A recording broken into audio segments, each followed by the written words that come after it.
Students, now we are discussing about the relationship model. Just previously we have discussed about the database design phases also. In those 7 different phases, I think you have already imagined that how the database has been designed and what are the phases has been used for the design, right? Now see here that entity versus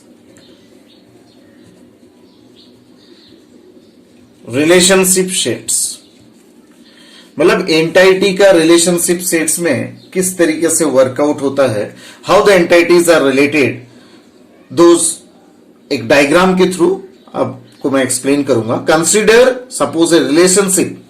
A relationship को हम क्या बोलते हैं? Manages, right?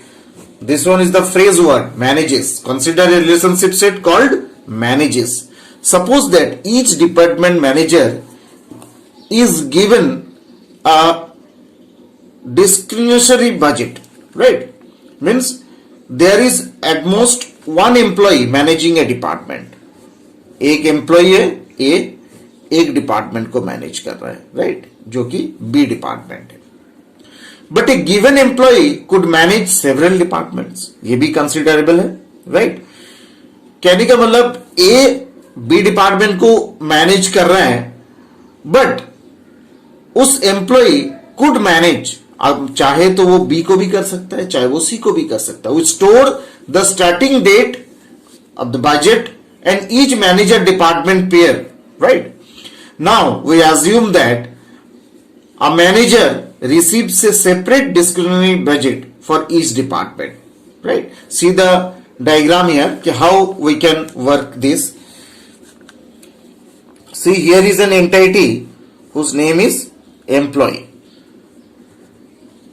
एक entity मैंने लिया है जिनका नाम employee है. They have certain attributes like name,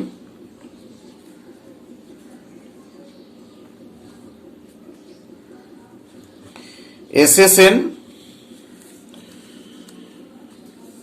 It manages is the relationship, right? Manages के अंदर दो एट्रीब्यूट है, कब से मैनेज कर रहा है यानी कि सीन्स, एंड बजट, कितनी बजट को इनको मैनेज करने का परमिसिबिलिटी है. Now manages with the different entity, that is department, right? Department के अंदर क्या है? डिपार्टमेंट आईडी, डिपार्टमेंट का आइडेंटिफिकेशन नंबर, डिपार्टमेंट के नेम, डिपार्टमेंट की इंडिविजुअल बजट, राइट? तो this is the entity versus relationship, यानी कि एक एंटाइटी दूसरे एंटाइटी से रिलेट कर रहे हैं मैनेज करके. एम्प्लॉई है, एम्प्लॉई का वट एवर था उसका एट्रीब्यूट्स है, वो एट्रीब्यूट्स मैनेजेस, सारे मैनेज हो रहा है दूसरे डिपार्टमेंट से, right? I think you have understood about entity versus relationship. Now entity set versus relationship. Entity set मतलब मेनी एंटाइटी, वन एंटाइटी दूसरे एंटाइटी से रिलेट हो रहा है.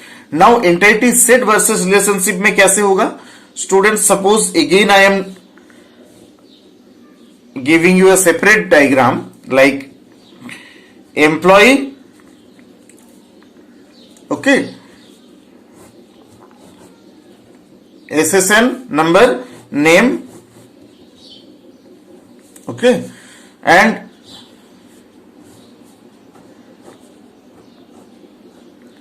again it manage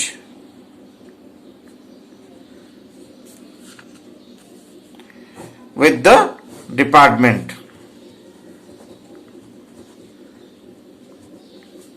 डिपार्टमेंट का जैसे मैंने पहले ही बताया आपको attributes, department ID, again the second attribute like department name, third one is budget. Okay, this entity is relate with this entity, we has already discussed, but it manage also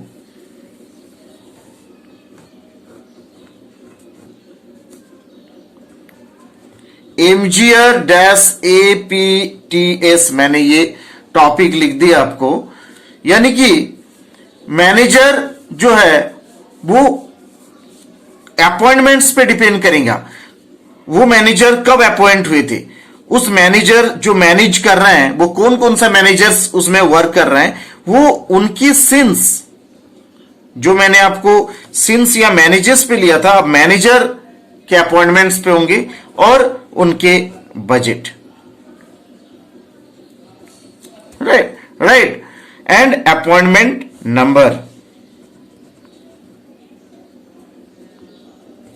इस case में हमने attributes को यहां relate कर लिए direct, क्योंकि एक employ दो एक ही डिपार्टमेंट से रिलेट हो, अगर वो एम्प्लॉय मेनी डिपार्टमेंट पे रिलेट हो तो वो जिस पर्टिकुलर मैनेजर से उसका रिलेट कर रहा हो, उस केस में मैनेजर्स अपॉइंटमेंट्स, वो सिंस उसको कब से उस बजट को हैंडल करने के लिए दिया गया है एंड कितनी अमाउंट की बजट डील करने के लिए उस मैनेजर्स का परमिशिबिलिटी है, तो this three entities are related with a single relationship manage, right, it manage both two, हम इसमें नंबर में लिख सकते हैं मैनेज टू का मतलब एम्प्लॉई मैनेज कर रहा है डिपार्टमेंट को, अगेन मैनेजर अपॉइंटमेंट जो है इससे भी रिलेट हो रहा है ये चीजें। तो this is the case of entity set relationship, right. तो एंटिटी सेट रिलेशनशिप जो है वो इस तरीके से आपका रिलेट हो सकते हैं।